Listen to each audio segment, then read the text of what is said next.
नमस्कार। सांकेतिक भाषा के इस विशेष बुलेटिन में आप सभी का स्वागत है। आपके साथ मैं हूं शहला निगार और मेरे साथ है मेरी सहयोगी दीपाली, जो साइन लैंग्वेज में आप तक खबरों को पहुंचाएंगी। शुरुआत हेडलाइंस के साथ। पीएम मोदी की आज महाराष्ट्र के चिमूर, सोलापुर और पुणे में चुनावी रैली। अमित शाह झारखंड के बाद महाराष्ट्र में संभालेंगे कमान। जेपी नड्डा भी झारखंड में देंगे प्रचार को धार।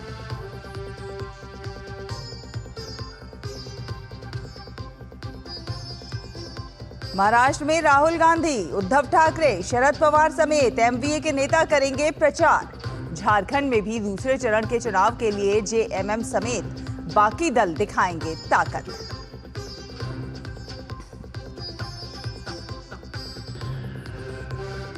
चुनावी मौसम में आरक्षण पर घमासान। प्रधानमंत्री ने कहा, नेहरू से लेकर राजीव गांधी तक शाही परिवार के सभी लोग थे आरक्षण के घोर विरोधी।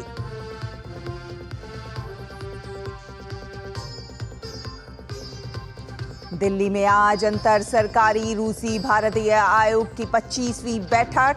विदेश मंत्री डॉक्टर एस जयशंकर और रूस के प्रथम उप प्रधानमंत्री करेंगे सह अध्यक्षता।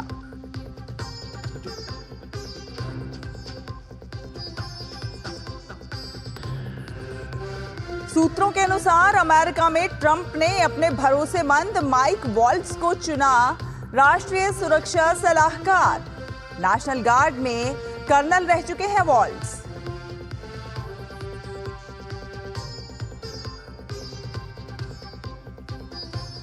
तो चलिए शुरुआत करते हैं। महाराष्ट्र में विधानसभा चुनाव के लिए प्रचार पूरे चरम पर है। विभिन्न राजनीतिक दलों के नेता मतदाताओं को उनका समर्थन जुटाने के लिए पूरे राज्य में रैलियां कर रहे हैं, रोड शो कर रहे हैं और जनसभाएं कर रहे हैं।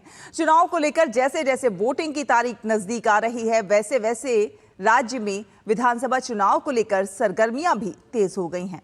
बीजेपी के स्टार प्रचारकों में से एक प्रधानमंत्री नरेंद्र मोदी महाराष्ट्र में ताबड़तोड़ रैलियां कर रहे हैं। पीएम मोदी आज महाराष्ट्र में 3 विशाल जनसभाएं करेंगे। सबसे पहले पीएम चिमूर में जनसभा करेंगे, उसके बाद सोलापुर और पुणे में महायुति उम्मीदवार के लिए समर्थन मांगेंगे। महाराष्ट्र विधानसभा चुनाव के लिए प्रचार के लिए महायुति और महाविकास अघाड़ी के नेताओं ने पूरी ताकत झोंक दी है। प्रधानमंत्री नरेंद्र मोदी का ये पिछले 5 दिनों में तीसरा दौरा है। महाराष्ट्र की सभी 288 विधानसभा सीटों पर 20 नवंबर को मतदान होने वाले हैं। वहीं चुनाव के परिणाम 23 नवंबर को घोषित किए जाएंगे।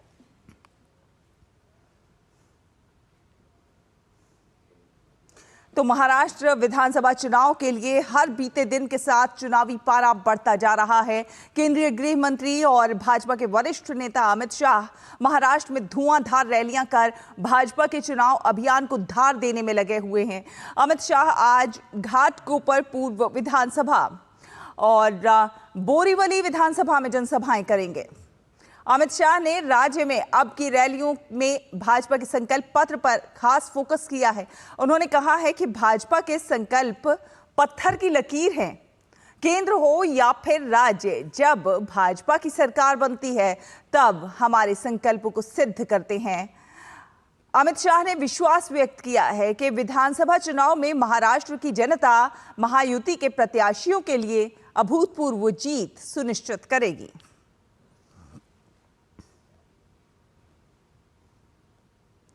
तो महाराष्ट्र में विधानसभा चुनाव के लिए प्रचार का काम जोरों पर है। महायुति और महाविकास अघाड़ी दोनों ही गठबंधन अपनी अपनी जीत के दावे कर रहे हैं और दोनों गठबंधनों की तरफ से चुनावी घोषणा पत्र सामने आने के बाद दिग्गज नेताओं ने प्रचार में पूरी ताकत झोंक दी है।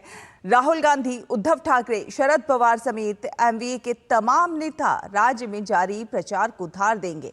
कांग्रेस नेता राहुल गांधी चिखली, बुल्ढाना और खामगांव के उम्मीदवार राणा दिलीप कुमार सानंदा के साथ संयुक्त रैली करेंगे और इसके बाद वो गोंदिया में जनसभा को संबोधित करेंगे। महाराष्ट्र में विधानसभा चुनाव के लिए 20 नवंबर को मतदान होना है। 23 नवंबर को परिणाम घोषित किए जाएंगे।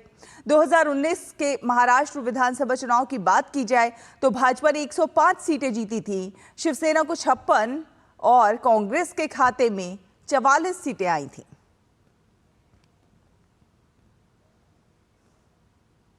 चुनाव के इस मौसम में कांग्रेस पार्टी की ओर से बार बार बीजेपी को आरक्षण विरोधी बताने पर प्रधानमंत्री नरेंद्र मोदी ने जोरदार हमला बोला है। उन्होंने कहा है कि एक समय था जब पूरे देश में पंचायत से लेकर पार्लियामेंट तक कांग्रेस ही थी।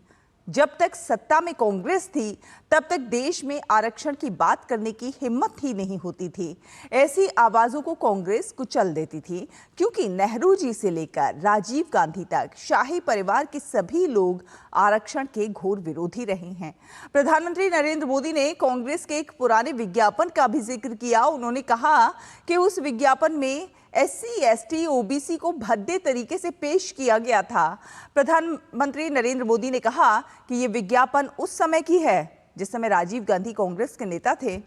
उस विज्ञापन में आरक्षण से देश को कितना नुकसान होगा वो भी साफ साफ कहा गया था। तो आरक्षण विरोधी है शाही परिवार, ये कहना है प्रधानमंत्री नरेंद्र मोदी का। और उत्तराखंड का पारंपरिक इगास लोक पर्व के अवसर पर प्रधानमंत्री नरेंद्र मोदी कल बीजेपी के वरिष्ठ नेता और सांसद अनिल बलूनी के दिल्ली स्थित आवास पहुंचे। पीएम नरेंद्र मोदी के साथ ही उत्तराखंड का ये लोक पर्व मनाने के लिए उपराष्ट्रपति जगदीप धनखड़, रक्षा मंत्री राजनाथ सिंह और भाजपा नेता जेपी नड्डा सहित कई नेता अनिल बलूनी के आवास पर मौजूद थे। पीएम ने उत्तराखंड के लोक पर्व इगास पर प्रदेशवासियों को शुभकामनाएं दी। गौ पूजन और तुलसी पूजन कर इगास की ज्योति भी पीएम ने प्रज्वलित की।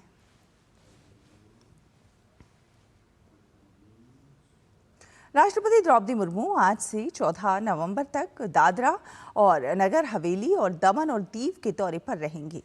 राष्ट्रपति आज पहले दिन दमन में एवियरी सरकारी इंजीनियरिंग कॉलेज और निफ्ट परिसर जाएंगी। इसके बाद कल नमो medical education and research institute Silvassa का दौरा करेंगी और विभिन्न शैक्षणिक संस्थानों के छात्रों और शिक्षकों से बातचीत करेंगी। इसके बाद वो जांडा चौक स्कूल का उद्घाटन करेंगी और सिलवासा में एक सार्वजनिक समारोह को संबोधित करेंगी। उसी शाम राष्ट्रपति INS खुखरी मेमोरियल का भी दौरा करेंगी।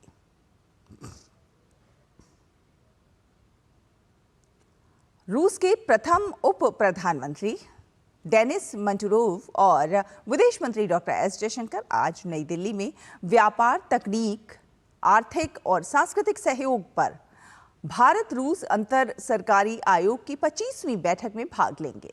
बैठक में भारत की तरफ से रूस के साथ बढ़ते व्यापार घाटा और द्विपक्षीय कारोबार का भुगतान स्थानीय मुद्रा में करने के मुद्दे को प्रमुखता से उठाया जाएगा।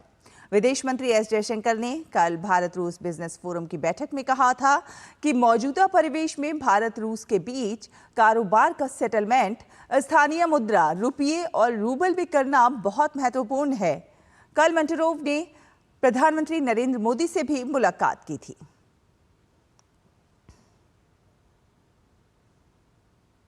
और इकोनॉमी के मोर्चे पर एक अच्छी खबर है। पिछले वित्त वर्ष यानी कि 2023-24 के मुकाबले चालू वित्त वर्ष में डायरेक्ट टैक्स कलेक्शन में लगातार इजाफा देखने को मिल रहा है। वित्त वर्ष 2024-25 की बात करें तो 10 नवंबर 2024 तक ग्रॉस कलेक्शन में 21% से अधिक का इजाफा देखने को मिला है। ग्रॉस कलेक्शन बढ़कर 15 लाख करोड़ रुपए हो गया है। इसके साथ साथ रिफंड की भी बात की जाए तो रिफंड में भी 53% का इजाफा दर्ज किया गया है। सरकार ने 2.9 लाख करोड़ रुपए का टैक्स रिफंड जारी किया है। खासतौर से नेट कलेक्शन को अगर देखा जाए तो कुल मिलाकर अभी तक इसमें 15% से अधिक की वृद्धि इस चालू वित्त वर्ष में दर्ज की गई है। इस बढ़ोतरी के साथ नेट कलेक्शन बढ़कर 12.1 लाख करोड़ रुपए हो गया है।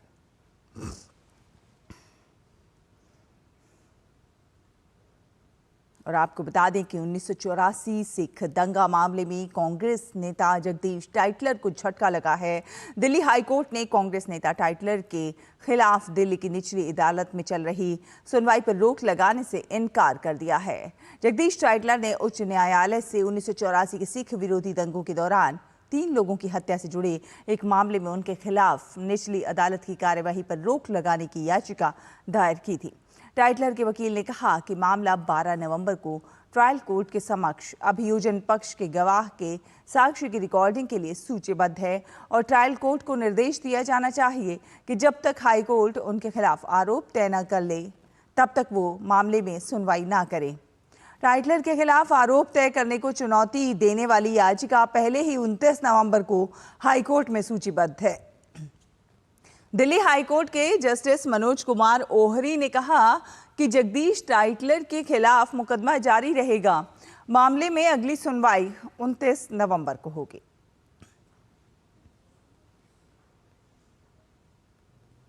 अमेरिका के नवनिर्वाचित राष्ट्रपति डोनाल्ड ट्रंप ने माइक वॉल्स को अपना राष्ट्रीय सुरक्षा सलाहकार नियुक्त किया है। जी हां, सूत्रों के अनुसार फ्लोरिडा के रिपब्लिकन वॉल्स को एनएसए के लिए नियुक्त किया गया है।